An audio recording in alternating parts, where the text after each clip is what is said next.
Good afternoon everyone, welcome back to my channel. কেমন আছো তোমরা সবাই? আশা করছি সবাই খুব ভালো আছো, আমিও বেশ ভালো আছি। আজকে একদম রেডি হয়ে ব্লগটা স্টার্ট করেছি, কারণ আজকে আমরা যাচ্ছি বড়মার কাছে। আমার চ্যানেলটা মনিটাইজ হওয়ার পর থেকে আমি ভাবছিলাম যাব, কিন্তু সেটা তো হচ্ছিল না। তো আজকে রিন্টুর ছুটিও আছে, আমি রিন্টু দুজন মিলে দিক থেকে যাচ্ছি। তবে একটা সারপ্রাইজ আছে, শুধু আমি আর রিন্টু যাচ্ছি না, আমাদের সঙ্গে আরও একজন যাবে। একজন না, অ্যাকচুয়ালি তিনজন যাবে।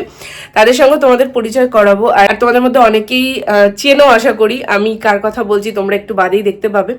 আমার সঙ্গে ওর ফ্রেন্ডশিপ অনেক বছরের, বাট এই ফার্স্ট টাইম আমাদের দেখা হচ্ছে, তো ভীষণ এক্সাইটেড। আজকের ব্লগটা একদম ডিফারেন্ট টাইপ হবে, তো চলো দেখতে থাকো। আর বক করবো না, এখন ঝটপট রেডি হবো, দেন বেরোবো। বাচ্চা 12:30, রিন্টু দিকে গেছে স্নানে, আমি অলমোস্ট রেডি। আর জাস্ট একটু বেসিক মেকআপ করবো, তারপরে বেরিয়ে পড়বো।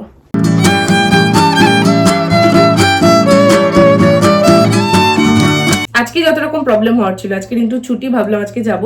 ওর একটা বন্ধুর বাবা অসুস্থ ছিলেন এতদিন ধরে, তো আজকে এক্সপায়ার করে গেছেন, ওকে ওখানেও যেতে হবে। এবার এদিকে কতক্ষণ টাইম ও থাকতে পারবে সেটা বুঝতে পারছি না। এদিকে যারা আসছে তাদের সঙ্গে টাইম অ্যাডজাস্ট করে আমরা যাবো, কারণ আমাদের এখান থেকে জাস্ট একটা স্টপেজ, তারপরেই কি বলে নৈহাটি। ওরা আবার দমদম ক্যান্টনমেন্টে আটকে আছে, কি বন্ধ চলছে না কি হয়েছে, সেই জন্য ওরা এখনো দমদমে ঢোকেনি। এদিকে 12:30 বলছি, 11:30 বাজছে। মানে সব দিক দিয়ে প্রবলেম, যখন প্রবলেম হয় সব দিক দিয়ে প্রবলেম আসে, মানে ভালোই লাগছে না। আবার ওদের আবার হাতে খুব লিমিটেড টাইম, ওরা তাড়াতাড়ি এদিক থেকে বেরিয়ে যাবে, তো কতটুকু টাইম পাবো ভাবো।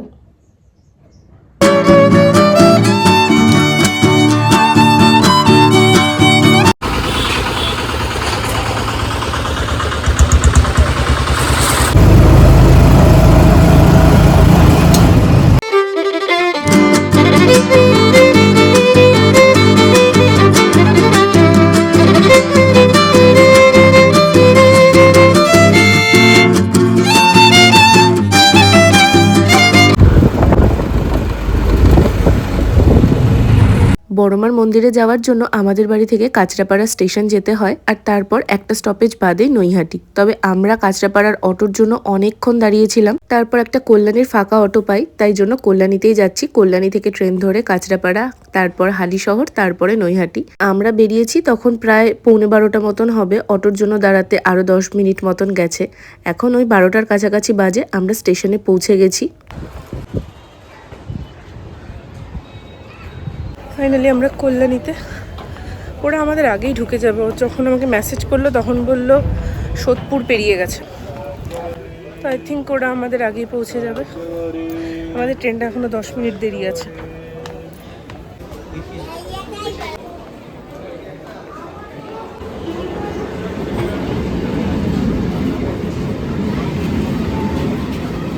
আমাদের ট্রেন ঢোকার আগেই ওরা কল করে জানায় ওরা পৌঁছে গেছে। দেখতেই পাচ্ছ 12:51 বাজছে, আর এতক্ষণে আমাদের ট্রেনটা ছাড়ছে। আমাদের তো একটা স্টপেজ এক্সট্রা যেতে হবে, তো সেই জন্য টাইমটা আরেকটু বেশি লেগেছে।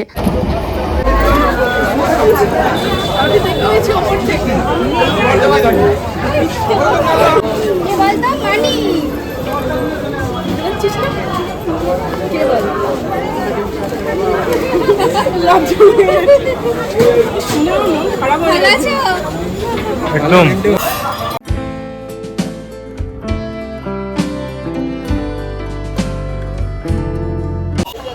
বছর পর দেখা করলাম, সত্যি 5 বছর ধরে আমাদের আর প্ল্যান করে ওটা মানে কারোর মাথাতেই আসেনি, দেখা করবো মাথাতেই আসেনি। নাহলে আরো আগেই হতো, হুট করে মানে একদম সাডেন প্ল্যান। হ্যাঁ দেখো, সত্যি কথা, তার আগেও কিন্তু কখনো প্ল্যান হয়নি। এখন যাব, দেখি কখন পুরোহিত থাকে, কি বৃত্তান্ত। একবার তো শুনলাম পুরোহিত নাকি থাকে না, পাওয়া যায় না, আবার শুনলাম যে না পাওয়া যাবে। দেখা যাক ফাইনালি ভাগ্যে কি আছে।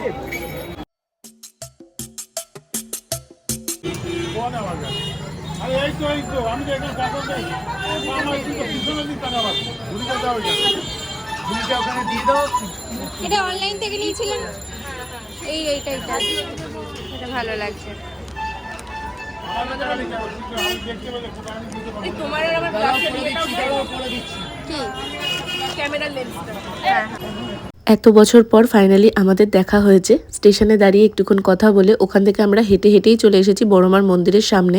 এখান থেকে এখন ফুল মিষ্টি এগুলো কিনে নেব।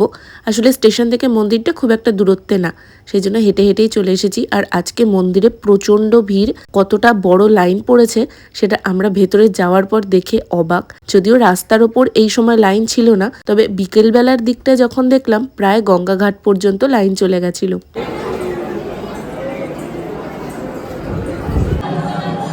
হয়েছে এত এত ভিড় ভাবো চোখের অবস্থা।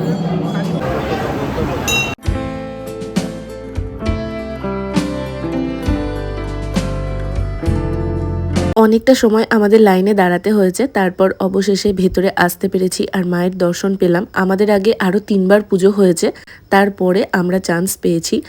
তবে অঞ্জলি দেওয়া বা ওসব কোনো ব্যাপার নেই, শুধুমাত্র এখান থেকে প্রসাদটা ঠাকুরমশাই একটু করে তুলে নিচ্ছে আর নামগোত্রটা বলে দিচ্ছে। সেটুকুটা কমপ্লিট করে এখন আমরা বাইরে চলে এসেছি।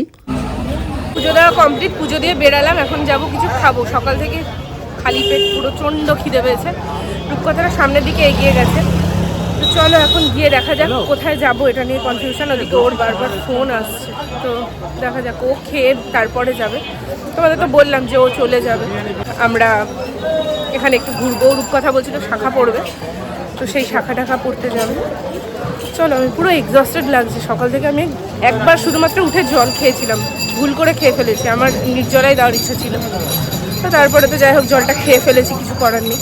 তারপর থেকে আমি আর জলও খাইনি। পুজো দিয়ে বেরিয়ে আগে জল খেলাম, তারপরে শান্তি। রিয়াকশনটা দেখো, মাজায় হাত দিয়ে দাঁড়িয়ে গেছে। নিজে ব্লগ না করে বসে আছে, আমাকে বলছে আমাকে ছাড়া ব্লগ করে। আমি তো একটু করবো, আমি এতগুলো নিয়ে ব্লগ কিভাবে আমি করছি, দাও। তাও ঠিক, ওর হাতে অনেক জিনিস হয়ে গেছে, আমারও হাত ভর্তি। রিন্টুর হাতে চালিয়ে দেবো। এই দা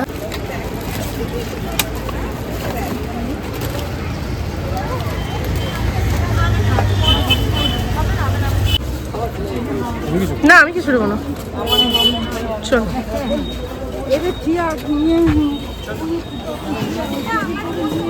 হ্যাঁ হ্যাঁ হ্যাঁ, মানে কি অবস্থা।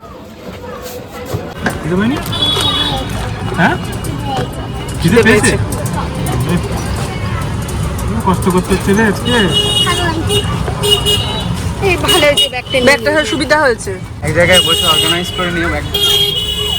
এরকম করে না ধরতে আমার ভয় লাগে। হট করে নিয়ে কেউ বেরিয়ে গেল, ব্যাস আমি তো ওখানেই শেষ। ওখানেই উপরে আমি আমি চলে না গেল। না, একটা তো ধরো একটা হার্ট অ্যাটাক হয়ে যাবে, ফার্স্ট স্ট্রোক। তারপরে এ দেবে একটা চর, সেকেন্ড স্ট্রোক। হার্ট আমি আর নিতে পারবো না। এখনো 1 মাস হয়নি। এই ব্যাগটা কিনলাম। হ্যাঁ, এই ব্যাগগুলো সত্যি খুব ভালো। আমি ট্রেনেও দেখেছি এই ব্যাগগুলো। কত নিল? 100 টাকা। 100 টাকা ভালো হয়েছে। এদিক ওদিক মায়ের কাছেও যখন যাই, এমনিতেও তুমি ক্যারি করতে পারো। মন্দির থেকে একটুখানি এগিয়ে এসে দেখলেই একটা ব্যাগের দোকান থেকে ব্যাগ কেনা হলো। তারপর টোটো করে আমরা এখন যাচ্ছিলাম একটা কোথাও খেতে যাব বলে। তবে এই টোটোতে একটা বিশাল বড় কাণ্ড হয়েছে। টোটোতে রিন্টুর কোলে মাম্মাম বসেছিল। রূপকথা ওকে রিন্টুর কোল থেকে নামিয়ে ওর বাবার কাছে দিয়েছে। আমরা সবাই ভেবেছি একজন আরেকজনের কাছে আছে মাম্মাম। আমরা ভেতরে চলে এসেছি, আর বসার পর দেখছি মাম্মাম কারোর কাছেই নেই। প্রচন্ড ভয় পেয়ে গেছিলাম। তারপর বেরিয়ে এসে দেখলাম একদম মেন রোডের ওখানে একটা স্ন্যাক্স, পিজা, কেক এইসবের দোকান ছিল। সেই দোকানের সামনে একটা বোন ওকে রেখে দিয়েছিল। ভাগ্যে সেই বোনটা আমাদেরকে দেখেছে, আর ও এটাও খেয়াল করেছিল যে আমরা চলে গেছি। এর মধ্যে রূপকথা আবার পড়ে গেছে, আরো বিচ্ছিরি কাণ্ড হয়েছে। কতগুলো কুকুর ওকে ঘিরে ধরেছিল। যাক, অবশেষে সব ঠিকঠাক।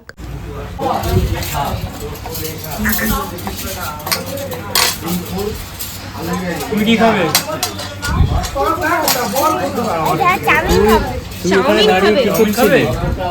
এখানে দাঁড়িয়ে কি করছিলে? হ্যাঁ, কেক দেখছিলে? আর কেক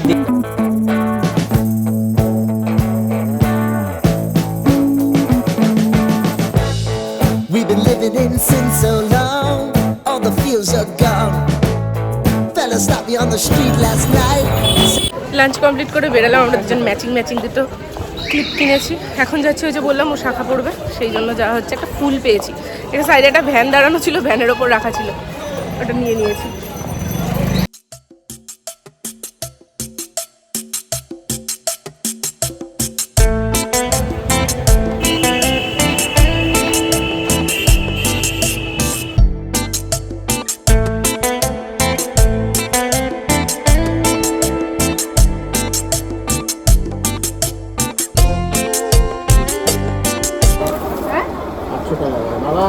দেখি মাম্মা। এটা দেখুন তো হাতে হয়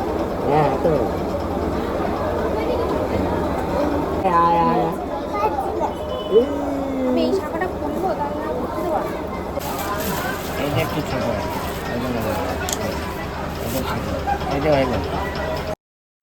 মন্দিরটা থেকে এগিয়ে গঙ্গাঘাটের দিকে বেশ পরপর অনেকগুলো শাখার দোকান আছে। একটা দোকানে এই শাখাগুলো বললো 800 টাকা করে, আর একটা দোকানে এগুলো প্লাস্টিকের শাখা বললো, মানে ডুপ্লিকেট, এগুলো বলছিল 300 টাকা করে। কি ঠকাজে আজকে আমরা ঠকতাম। অবশেষে কোনো শাখাই নেওয়া হয়নি, কারণ হাতের মাপের পাওয়া যাচ্ছিল না। বেরিয়ে একটা দোকানে এই ডুগডুগিগুলো ছিল। মাম্মা মেশো আমাকে বলছে, মানি একটা ডুগডুগি কিনে দেবে? আমার যে কি কিউট লেগেছে।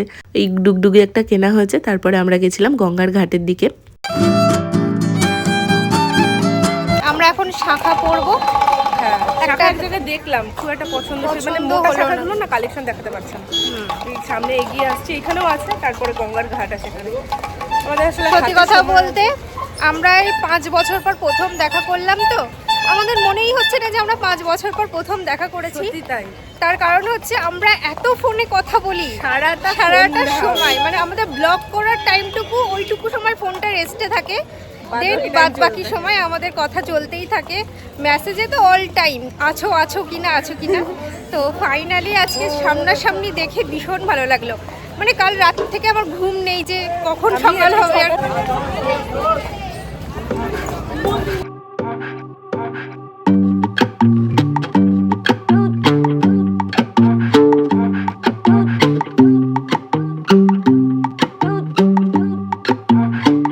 এখন প্রায় 3:45 মতন বাজছে। রিন্টু তো লাঞ্চ করেই বেরিয়ে গেছে। আমরা এখন 3জন মিলে এসেছি ঘাটের দিকে।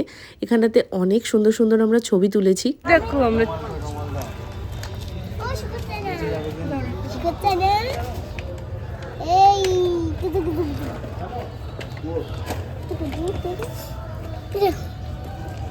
এটা বলো শুকোচ্ছানা, অ্যাকচুয়ালি কুকুরছানা হয়। হ্যাঁ মাম্মা বলছে শুকোচ্ছানা।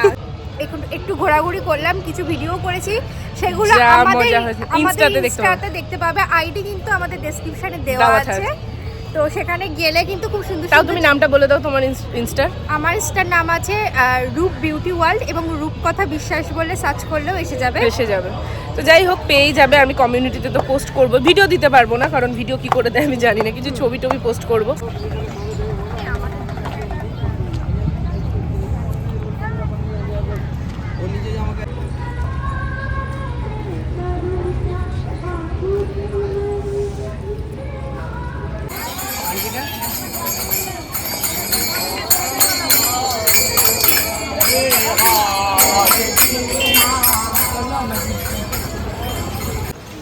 সময়টা দেখতে দেখতে শেষ হয়ে গেল। আসার সময়তে এখানে দুটো কানের দুল ও কিনেছিল, একটা আমার জন্য আর একটা ও নিজের জন্য কেনে। তারপর ওখান থেকে বেরিয়ে আমরা চলে আসি স্টেশনে। স্টেশনে এসে একটুও টাইম পাইনি, ভেবেছিলাম বাচ্চাটাকে একটা কেক কিনে দেবো, সেটাও আর সময় হয়নি। ট্রেনটা ওদের দাঁড়ানোই ছিল, তো ওরা ট্রেনে ধরে বাড়ি চলে আসে আর আমিও এদিকে চলে আসি বাড়ি। ব্লগটা কেমন লাগলো অবশ্যই জানিও। দেখা হবে খুব শিগগিরই। টাটা।